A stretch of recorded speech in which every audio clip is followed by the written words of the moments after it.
एक बार फिर से मैं आपके सामने आज के pandemic disease corona virus infection के बारे में बात करने जा रहा हूं। मैं हूं आपका शुभचिंतक डॉक्टर नदीम। आशा करता हूं कि आप सुरक्षित होंगे और सेफ होंगे। आज से पहले भी इस बीमारी के ऊपर एक वीडियो बनाया जा चुका है और उस वीडियो में इस बीमारी के बारे में सारी बेसिक इंफॉर्मेशन है। वो जानने के लिए नीचे दिए गए हुए लिंक पे क्लिक करें। आज जिस महामारी के साथ में हम जी रहे हैं, जैसे जैसे वक्त गुजरता जा रहा है, लोगों के मन में सवालों का ढेर, एक साथ खूब सारे सवाल पैदा हो रहे हैं। एक तरफ हॉस्पिटल के तरफ से काफी सारे प्रिकॉशंस की बात हो रही है, तो दूसरे तरफ एडमिनिस्ट्रेशन के तरफ से काफी सारे रूल्स और रेगुलेशन की, और साथ में सोशल मीडिया के जरिए सही और गलत इंफॉर्मेशन का भरमार लगता जा रहा है। आज मैं आपके सामने में इन 5-6 मुद्दों पे बात रखने जा रहा हूं। सबसे पहला, बीमारी के सिम्टम्स यानी लक्षण के बारे में जो कंफ्यूजन है। दूसरा, वायरस इंसान के जिस्म के बाहर में कितना देर जिंदा रह सकता है। तीसरा, बहुत इंपॉर्टेंट है, रूमर्स यानी अफवाहों के बारे में। चौथा, इम्यून सिस्टम को स्ट्रांग बनाने वाले न्यूट्रिशन के बारे में। पांचवा, इस बीमारी से लड़ने वाली दवाओं और रिसर्च के बारे में। और आखिरी में आइसोलेशन यानी लॉकडाउन के बारे में। और लोगों के सवाल इस बीमारी के सिम्टम्स यानी लक्षण के बारे में कुछ ऐसे हैं। मुझे पिछले 10 दिनों से खांसी है, तो क्या मुझे ये इन्फेक्शन हो चुका है? अब मेरे गले में खराश है और साथ में सर्दी जुकाम भी, तो क्या मैं इन्फेक्टेड हूं? सर्दी जुकाम के साथ साथ मुझे बुखार भी है, लेकिन मैं अब बिल्कुल ठीक हूं, तो क्या मुझे इन्फेक्शन हुआ था? सांस लेने में मुझे दिक्कत महसूस होती रहती कभी कभी, और ऐसा लगता है कि मेरे सीने में कुछ अटका हुआ है। ये ऐसा मुझे पिछले 5 महीनों से हो रहा है, तो क्या मुझे ये इन्फेक्शन है? 1 महीना पहले मुझे बुखार हुआ था और मेरे पेट में आजकल दर्द होता रहता है, तो क्या मुझे भी इन्फेक्शन है? एक बार किसी को यह बीमारी हो जाए तो क्या यह दोबारा भी हो सकता है, यानी इसमें रिकरेंस के भी चांसेस हैं? नोट पकड़ने से या बाहर से आया हुआ डिलीवरी वाला सामान से भी ये इन्फेक्शन फैलता है क्या? सब्जी या ग्रोसरी का सामान लाने के बाद डेटॉल से धोना चाहिए क्या? आजकल हाइड्रोक्सीक्लोरोक्वीन के बारे में काफी बातें हो रही है, मैं एडवांस में खा लूं क्या? इम्यून सिस्टम को मजबूत बनाने के लिए हमें क्या क्या करना चाहिए? मैं अपने एक दोस्त के साथ में था और वो बाद में पॉजिटिव पाया गया, उसको हॉस्पिटल भी शिफ्ट किया गया, लेकिन मेरे अंदर में कोई भी सिम्टम्स नहीं है, तो क्या मैं सेफ हूं और मुझे आगे टेस्ट करवाने के लिए जाना चाहिए? आइए मैं आपके सवालों का जवाब देता हूं। आप सबसे पहले इस बीमारी को अच्छे से समझने की कोशिश करिए। ये एक ड्रॉपलेट इन्फेक्शन है, यानी कि जो इन्फेक्टेड इंसान है उनके खांसने या छींकने पे वो वायरस ड्रॉपलेट्स के साथ में बाहर आता है, और उनसे क्लोज कांटेक्ट की वजह से उनके अगल बगल में रहने वाले इंसान को सांस के जरिए होते हुए उनके लंग्स में चला जाता है यह वायरस, और इस तरह से वहां पे भी इन्फेक्शन फैला देता है। वायरस से एक्सपोजर के 2 से 12 दिन के बाद इंसान के अंदर में सिम्टम्स पैदा होना शुरू होता है। अगर किसी को सिर्फ खांसी है, सिर्फ सर्दी जुकाम है, या सिर्फ हल्का हल्का सीने में दर्द है, या सिर्फ गले में खराश है, तो आपको ये वायरल इन्फेक्शन नहीं है। आपको डरने की जरूरत नहीं है। ये नॉर्मल सा कोल्ड या वायरल फीवर भी हो सकता है। कोरोना वायरस डिजीज के लक्षण कुछ ऐसे हैं। सूखी खांसी, बुखार और सांस लेने में दिक्कत। एक साथ सारे लक्षण सामने नहीं आते हैं। सबसे पहले फटीग, उसके बाद साथ में सर में दर्द, फिर अगले दिन बुखार और गले में खराश और खांसी, फिर पूरे जिस्म में जॉइंट्स में दर्द होगा। उसके बाद 4th-5th डे पे सांस में दिक्कत महसूस होना, और फिर उल्टी और लूज मोशन साथ में हो सकता है। 7वें या 8वें दिन पे लक्षण में सुधार होगा। अगर सुधार हो रहा है तो इसका मतलब है कि आपके बॉडी ने वायरल इन्फेक्शन को बर्दाश्त कर लिया है और आप बिल्कुल सेफ है। आपकी बॉडी अब इस वायरस से रेजिस्टेंट हो चुकी है। लेकिन लक्षण और बिगड़ते जा रहे हैं, जैसे सांस लेने में बहुत ज्यादा तकलीफ, सीने में टाइटनेस, होठ का रंग बदलना। तो ऐसे सिचुएशन में आपको इमरजेंसी की जरूरत है। और वैसे हर मुल्क में इंसान की इम्यूनिटी के हिसाब से अलग अलग असर देखा जा रहा है, इसलिए कुछ मुल्क में डेथ रेट ज्यादा है तो कुछ मुल्क में ज्यादा नहीं है, और लगभग 25% लोगों में कोई भी सिम्टम्स नहीं दिखाई दे रहा है।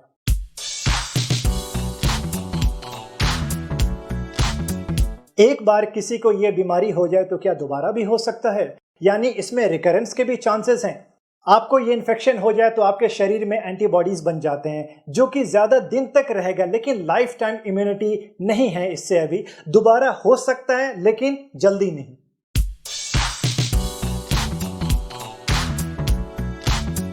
नोट पकड़ने से या बाहर से आया हुआ डिलीवरी वाला सामान से भी ये इन्फेक्शन फैलता है क्या, या ये वायरस हवा में भी रह सकता है क्या? आपको बताता चलो, ये वायरस इन्फेक्टेड इंसान के खांसने और छींकने से ड्रॉपलेट्स के साथ बाहर निकलता है और नए रिसर्च के हिसाब से यह वायरस हवा में 2.5 से 3 घंटे तक रह सकता है। इसके अलावा गत्ता यानी कि कार्डबोर्ड पे 1 दिन, प्लास्टिक और स्टील पे 3 दिन, लकड़ी और ग्लास पे 5 दिन, एल्युमिनियम पे 8 घंटा रह सकता है। तो हाँ, अगर ये कहा जाए कि नोट पकड़ने से या बाहर से हुए सामान से भी इन्फेक्शन हो सकता है, तो बिल्कुल हो सकता है। नोट एक्सचेंज अगर किसी इन्फेक्टेड इंसान से हुआ है तो बिल्कुल हो सकता है आपको भी। तो इसलिए बाहर से आया हुआ कोई भी सामान पकड़ने के बाद आपको मशवरा दिया जाता है कि आप अपने हाथ को अच्छे से वॉश करें।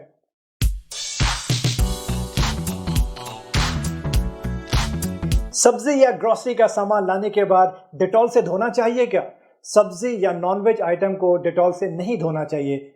डेटॉल में ज्यादा रसायन होते हैं जो कि इंसान को नुकसान पहुंचा सकता है। सब्जी को डिश सोप से वॉश कर सकते हैं या फिर एक जगह पे पानी इकट्ठा कर लीजिए और उसमें नमक मिला करके सब्जी को 5 मिनट के लिए डाल दीजिए तो काफी होगा। और इसके अलावा या तो पानी और विनेगर से भी धो सकते हैं। ज्यादा अच्छा से पका लेना काफी होगा डिसइंफेक्शन के लिए, और खाने से ये इन्फेक्शन नहीं फैलता है। ये एक रेस्पिरेटरी डिजीज है। हाँ, जिस प्लास्टिक बैग में या झोले में आपने ग्रोसरी का सामान लाया है उसको अच्छे से डिस्पोज करिए या सैनिटाइज करिए।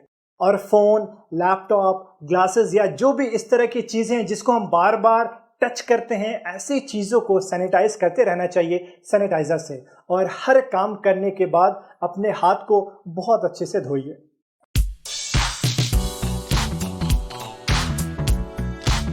आजकल हाइड्रोक्सीक्लोरोक्वीन के बारे में काफी बातें हो रही है। मैं एडवांस में खा लूं क्या? हाँ, इस पे रिसर्च जारी है। ये मलेरिया को ठीक करने वाले दवाओं में से एक है। इम्यूनोमॉड्यूलेटर की तरह यह दवा काम करता है, लेकिन इसका सक्सेस रेट सिर्फ 40% लोगों में ही देखा गया है। और साथ में जिसको भी दिल की बीमारी है उनके लिए यह दवा बहुत ज्यादा नुकसानदेह है। आपने सुना होगा न्यूज में कि एक बंदे ने हाइड्रोक्सीक्लोरोक्वीन खाया और खाते ही मर गया। तो बिना डॉक्टर के मशवरे से आपको यह दवा बिल्कुल भी नहीं खाना है। डॉक्टर आपको अच्छे से जांचने के बाद ही कोई दवा प्रिस्क्राइब करेगा।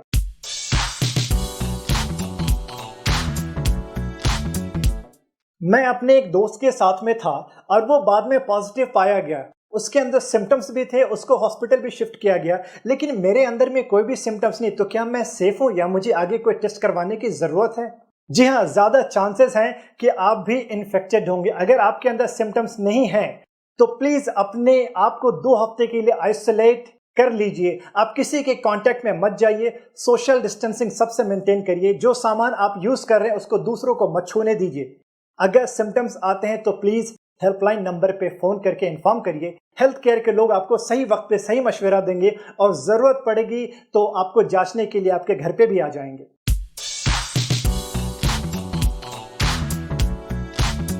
मेरे घर में एक केस पॉजिटिव है और उनको माइल्ड सिम्टम्स है। हमें क्या क्या प्रिकॉशंस लेना चाहिए? हॉस्पिटल में जांच हो चुका है और पॉजिटिव हैं। माइल्ड सिम्टम्स या न के बराबर सिम्टम्स होने की वजह से ही डॉक्टर ने उन्हें होम आइसोलेशन के लिए मशवरा दिया है। तो आप उनके लिए एक रूम और वॉशरूम बिल्कुल अलग कर दीजिए। जो पेशेंट है उनको लगातार मास्क पहनना चाहिए और मास्क गीला होते ही बदल लेना चाहिए। उनके लिए इस्तेमाल का सारा सामान अलग होना चाहिए। फैमिली के अंदर भी सबसे सोशल डिस्टेंसिंग मेंटेन करिए। जिस प्लेट या ग्लास का इस्तेमाल वो करते हैं उनको अच्छे से वॉश करिए, ग्लव्स पहन के, और वो भी डेटॉल के पानी से। आप जब भी उनको सर्व करने जाएं दवा, पानी या खाने के लिए, तो प्लीज आप भी ग्लव्स और मास्क अच्छे से पहन के जाइए। बाद में अच्छे से ग्लव्स एंड मास्क को डिस्पोज करिए और अपने आप को सैनिटाइज करिए।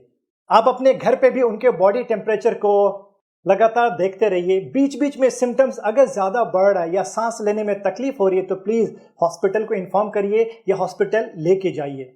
साथ में इस बात का भी ख्याल रखिए कि पेशेंट के साथ ऐसा बर्ताव मत करिए कि उनको डिस्क्रिमिनेशन जैसा फील हो, यानी कि उनको भेदभाव ना लगे। ऐसे सिचुएशन पे मरीज को भी और हेल्दी इंसान को भी समझने की जरूरत है कि अभी जो भी हो रहा है वो वक्त की नज़ाकत है और सिर्फ 2 से 3 हफ्ते की बात है।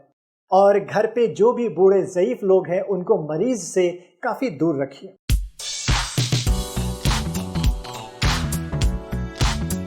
आज के टाइम जिनका इम्यून सिस्टम वीक है या कमजोर है उन पे ये वायरल इन्फेक्शन का ज्यादा असर पड़ रहा है और वो लोग हाई रिस्क में काउंट होते हैं। तो ऐसे सिचुएशन में सवाल तो बनता है कि इम्यून सिस्टम को मजबूत कैसे बनाया जाए। आइए सबसे पहले समझते हैं कि ये इम्यून सिस्टम है क्या।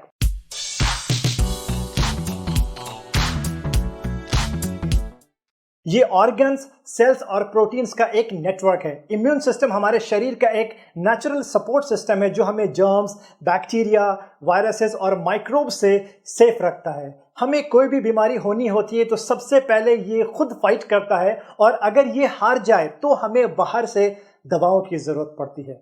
आपने देखा होगा कि फ्लू का सीजन है और एक ही फैमिली में कुछ लोगों को आसानी से कोल्ड हो जाता है और एक दो लोगों को ये इन्फेक्शन नहीं होता है। तो ये सब इम्यून सिस्टम का खेल है।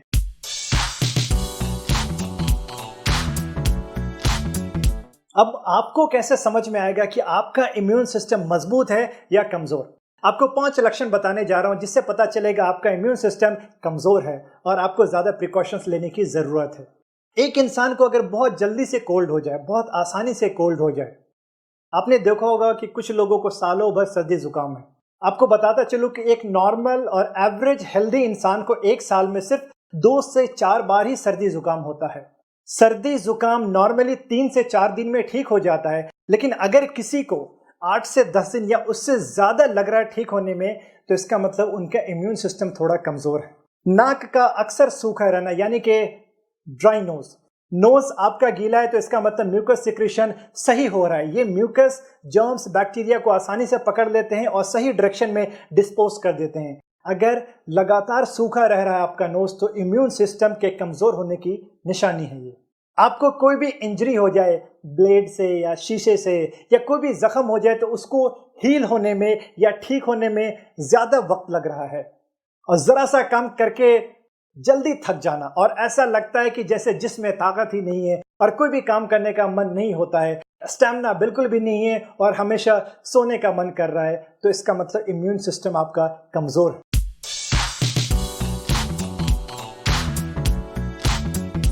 तो अब सवाल यह है कि इम्यून सिस्टम को मजबूत कैसे बनाया जाए।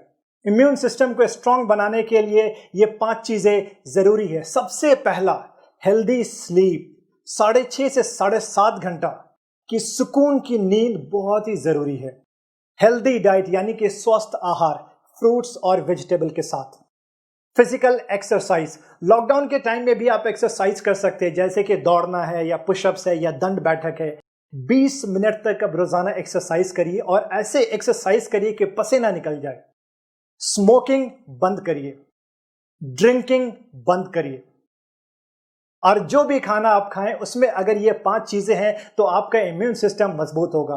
Vitamin C, vitamin E, zinc, beta carotene और ओमेगा 3 फैटी एसिड्स। आपके शरीर को इससे एंटीऑक्सीडेंट्स मिलेगा, इससे आपकी इम्यूनिटी और लॉन्जिविटी दोनों बढ़ेगी। यानी कि बस ये समझ लीजिए कि आपका उम्र भी बढ़ेगा एंटीऑक्सीडेंट्स की वजह से। विटामिन सी के लिए सिट्रस फ्रूट्स यानी कि संतरे, नींबू, आंवला, अंगूर, ब्रोकली और स्ट्रॉबेरी। विटामिन ई के लिए बादाम, मूंगफली, सनफ्लावर सीड्स। जिंक के लिए काबुली चना, सीप और काजू। बीटा कैरोटीन के लिए गाजर, एप्रिकॉट, आम, साथ में पपीता, शकरकंदी, साग, हरी सब्जी और कद्दू। ओमेगा 3 फैटी एसिड्स के लिए ऑयली फिश और अखरोट। आपका सवाल यह भी हो सकता है कि ये सारे न्यूट्रिएंट्स तो टैबलेट या दवाओं में भी मिल सकता है। हाँ बिल्कुल, सप्लीमेंट्स के नाम पे कितने सारे मेडिसिन हैं मार्केट में, जैसे कि बीकोसुल्स, A to Z, जिसके अंदर मल्टीविटामिन्स और एक साथ काफी सारे मिनरल्स होते हैं। लेकिन कोई भी सप्लीमेंट्स लेने से पहले अपने नजदीकी डॉक्टर का मशवरा जरूर लीजिए।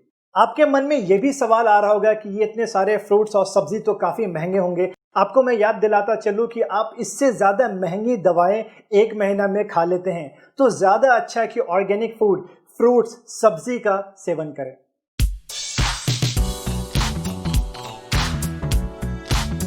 आज इस बीमारी की वजह से जो रूमर्स और अफवाहें हैं, मैं अब उनके बारे में बात कर रहा हूं। अफवाहों का मामला ऐसा है कि लोग इस बीमारी से नहीं बल्कि अफवाहों से अपनी जान गंवा बैठेंगे, और इन अफवाहों की वजह से लोगों ने इसे पॉलिटिकल और धार्मिक स्टेटस भी दे दिया है। ये एक वायरस है जो हम में से किसी को भी हो सकता है। पूरे दुनिया में लोगों को इन्फेक्शन फैलता जा रहा है, तो आपस में एक दूसरे को ब्लेम करना गलत बात है। सबसे पहला अफवाह, और जो कि बहुत ही वियर्ड है, कि अगर किसी को ये इन्फेक्शन होगा तो उनको मार दिया जाएगा। अरे कौन फैलाता है ऐसी बातें? प्लीज, ऐसा कुछ नहीं है। आपको मैं बताना चाहूंगा कि ये बिल्कुल गलत बात है। आप में से किसी को भी अगर इन्फेक्शन होगा तो उनको स्पेशल केयर दिया जाएगा, आइसोलेट करके निगरानी में रखा जाएगा और इलाज किया जाएगा। आइसोलेट करके आपकी सेहत का ख्याल रखा जाएगा और साथ में दूसरे लोग का भी। दूसरा अफवाह, सरकार ने अपने फायदे के लिए लॉकडाउन किया है। अभी जब तक कोई दवा या वैक्सीन नहीं आती है मार्केट में तो इसका एक ही इलाज है और वो है खुद को आइसोलेट करना, लॉकडाउन करना, ताकि इस वायरस को एक से दूसरे में फैलने से रोका जा सके। सरकार ने आपकी और हमारी जान बचाने के लिए यह कदम उठाया है। और एक अफवाह यह भी है कि जिस सैनिटाइजर से हम अपने हाथ की सफाई कर रहे हैं वो सैनिटाइजर में तो अल्कोहल होता है, तो क्यों ना शराब को हम अच्छे से पी ले, हमारा पूरा का पूरा शरीर ही सैनिटाइज हो जाएगा। ऐसा भूले से भी मत करिएगा। जिस अल्कोहल को पीने में इस्तेमाल किया जाता है वो इथाइल अल्कोहल है और जो सैनिटाइजर में यूज किया जाता है वो आइसोप्रोपाइल अल्कोहल है। दोनों ही बिल्कुल अलग है। सैनिटाइजर को जबान पे लगाना आपके लिए नुकसानदेह होगा और अल्कोहल यानी शराब पीने से इम्यूनिटी और भी कम हो जाएगी, जिससे इन्फेक्शन का चांस और ज्यादा बढ़ जाएगा। अभी 5 दिन पहले का न्यूज़ है आंध्र प्रदेश में किसी एक जगह पे कि एक शराबी आदमी जिसको शराब नहीं मिला लॉकडाउन की वजह से, तो उसने डिप्रेशन में आकर के सैनिटाइजर ही पी लिया और वो मर गया। ईरान में एक अफवाह उड़ गया था कि मिथेनॉल पीने से कोरोना वायरस का इलाज हो जा रहा है और उसकी वजह से बहुत सारे लोगों ने मिथेनॉल पी लिया और जिसकी वजह से 2800 लोग बहुत सीरियसली बीमार पड़ गए और 350 लोगों की मौत हो गई। मिथेनॉल के बारे में आपको बताता चलूं कि ये अल्कोहल का एक पॉइजनस फॉर्म है। इसका इस्तेमाल पाइपलाइंस में antifreeze, glass cleaner, fuel यानी कि ईंधन, डीनेचर्ड अल्कोहल और स्पिरिट बनाने में किया जाता है। अगर मिथेनॉल को कोई इंसान 25 से 90 मिलीलीटर पी ले तो उसके लिए यह जानलेवा साबित हो सकता है। इसका सिर्फ 10 से 15 मिलीलीटर इंसान को पूरी तरह अंधा बना सकता है। एक और न्यूज़ है मार्केट में कि लहसुन यानी कि गार्लिक को पानी में बॉईल करके पीने से इसका इलाज हो सकता है।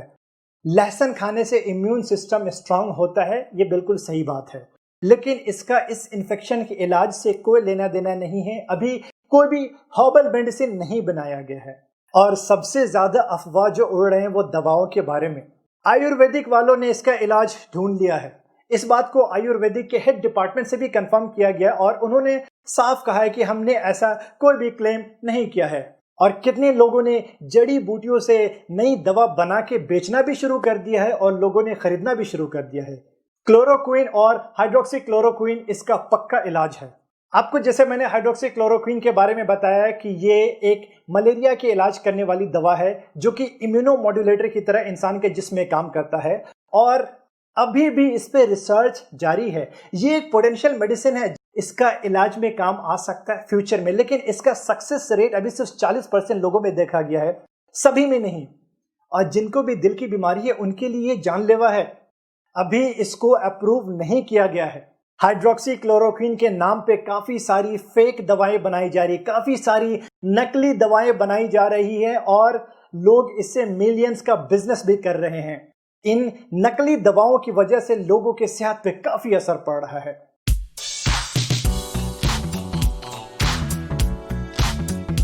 आइए अब समझते हैं आज के कोविड-19 के दवाओं और रिसर्च के बारे में। ये सबसे इंपॉर्टेंट टॉपिक है। आइए अब समझते हैं कि कोई भी नया दवा मार्केट में कैसे लाया जाता है।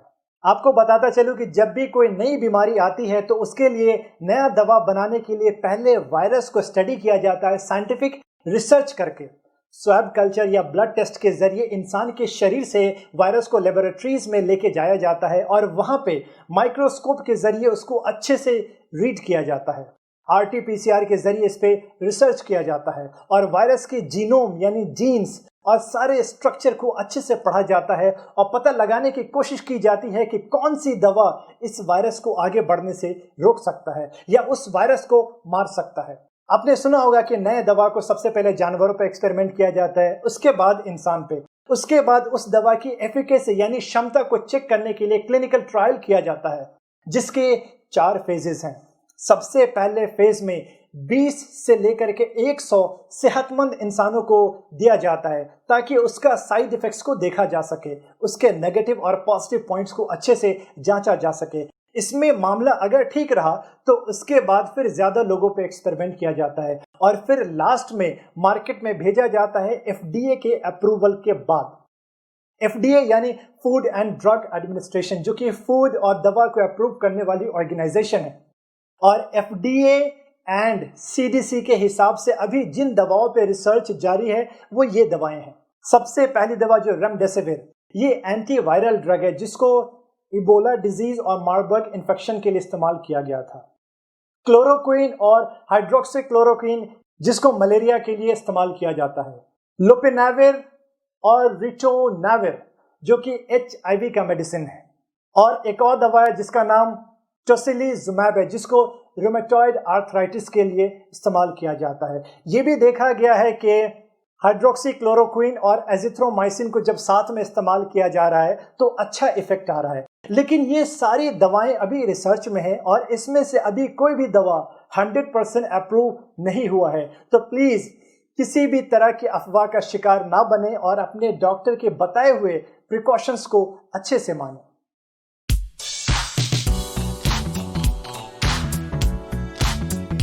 अब ये वायरस का इंडिया पे क्या असर पड़ रहा है? इंडिया में अच्छी बात यह है कि वेस्टर्न मुल्कों के मुकाबले यहाँ के लोगों की इम्यूनिटी थोड़ी मजबूत है, इसलिए ज्यादा केसेस अभी सामने नहीं आ रहे हैं। नेगेटिव बात यह है कि हमारे पास ज्यादा लोगों का टेस्ट नहीं हो रहा है। उसकी वजह यह है कि हमारे पास उतनी सुविधा और उतने रिसोर्सेज नहीं है। और पैरामीटर चेक करके देखेंगे तो आपको पता लगेगा कि यहाँ पे टेस्ट के मामले में हम लोग काफी पीछे हैं। 1 मिलियन यानी 10 लाख की आबादी पे सिर्फ 109 लोगों को टेस्ट किया जा रहा है, जो कि दूसरे विकसित मुल्कों के मुकाबले में बहुत ही कम है। साउथ कोरिया ने दुनिया के सामने में एक मिसाल पेश किया है। मास टेस्टिंग किया गया, एक दिन में 15-15 हजार लोगों का टेस्ट किया गया। ज्यादा से ज्यादा लोगों को टेस्ट करके पता किया गया और जो लोग इन्फेक्टेड थे उनका सही वक्त पे इलाज किया गया। रास्ते में जाने वाले, गाड़ी पे बैठने वाले, फोन पे रहने वाले हर इंसान में अगर सिम्टम्स दिखा तो उनको हॉस्पिटल में शिफ्ट किया गया और उनको सही टाइम पे इलाज दिया गया। और वहां पे सिर्फ सिम्टोमेटिक लोगों का ही लॉकडाउन किया गया, पूरे मुल्क को लॉकडाउन करने की जरूरत नहीं पड़ी। जब तक कोई वैक्सीन या दवा नहीं आता है इस बीमारी का, तो इसका सबसे अच्छा इलाज है अपने आप को लॉकडाउन करके रखना, यानी कि अपने आप को सेफ करके रखना। हमारे सरकार ने सही वक्त पे फैसला लिया लॉकडाउन करने का, लेकिन इस लॉकडाउन को अगर सिर्फ 70% लोग फॉलो करेंगे और अगर के 30% लोग फॉलो नहीं करेंगे तो इसका कोई फायदा नहीं होगा। अभी भी कितनी जगहों पे ये देखा गया कि लोग बाहर सुकून और मजे में घूम रहे हैं और एक साथ काफी जगह पे इकट्ठे भी हो रहे हैं और पुलिस की गाड़ी की आवाज आते ही वो भाग जाते हैं। समझने की कोशिश करिए कि ये आपकी जिंदगी और आपके सेहतमंद रखने के लिए ही किया गया है। एक इंसान का इन्फेक्शन बहुत सारे लोगों को महंगा पड़ सकता है। ज्यादा लोगों का टेस्ट नहीं होगा तो हम पता नहीं कर पाएंगे कि हम में से कौन इन्फेक्टेड है और कौन सेहतमंद। तो जब ज्यादा से ज्यादा टेस्ट नहीं होगा तो ज्यादा पॉजिटिव केसेस हमारे सामने नहीं आएंगे। तो इस खुशफहमी में मत रहिए कि हिंदुस्तान में ज्यादा असर नहीं कर पाएगा ये वायरस। आज 16 अप्रैल के सुबह तक इंडिया में 12,000 केसेस से ज्यादा पॉजिटिव आ चुके हैं। तो आप ये मत समझिए कि सिर्फ 12,000 लोग ही इन्फेक्टेड है कोरोना से। 12,000 का मतलब है कि कम से कम 1,20,000 से ज्यादा लोग हैं जो कि इन्फेक्टेड घूम रहे हैं। वो इसलिए कि 12,000 लोग जिनका पॉजिटिव आया है उनका टेस्ट सिम्टम्स आने के बाद में किया गया था।